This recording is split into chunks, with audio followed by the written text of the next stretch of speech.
பெண்களுக்கு சொத்துல சம உரிமை கொடுங்க, கொடுத்தா ஜனத்தொகை குறைஞ்சிருங்கிறாங்க. எவ்வளோ பெரிய வேதாந்தி பாருங்க இந்த ராமசாமி.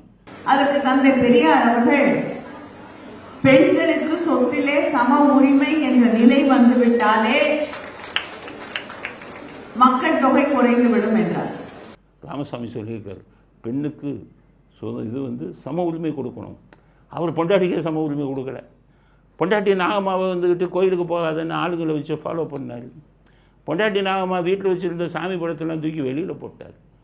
கணவன் மனைவி என்ற பெண்ணுக்கே சம உரிமை கொடுக்காத ராமசாமி எல்லாருக்கும் சொத்து உரிமை கொடுங்கன்னு பெண்களுக்காக பேசினாராம். பெண்களுக்காக பேசுகிற ஆளுங்களை பாருங்கள். அவர் பெண்களுக்காக பேசினோடனே இவர் கருணாநிதி என்ன பண்ணிட்டாராம், ஆமாம் பெண்களுக்கு சம உரிமை அப்படின்ட்டாராம். இவங்க அப்பா சொன்னோடனே ஜனத்தொகையை குறைஞ்சி போச்சான். இந்த வீடியோவை பாருங்கள். இப்படி முட்டாள்கள்லாம் ஒரு எம்பியாக இருக்காங்க பாருங்கள். இந்த வீடியோவை பாருங்கள். அதை சட்டமாக்கியது நம்முடைய தலைவர் கலைஞர் அவர்கள்.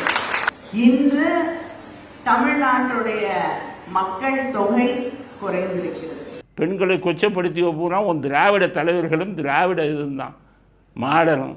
இந்த லட்சணத்தில் ஒரு சொத்துக்கு சம உரிமை அவங்க அப்பா கொடுத்தாராம், ராமசாமி பேசினாருன்னு இந்த அம்மா இது மூலங்களை இங்கே பேசி கொண்டு இருக்காங்க அப்படிங்கிறது நம்மளாம் புரிஞ்சுக்கணும்.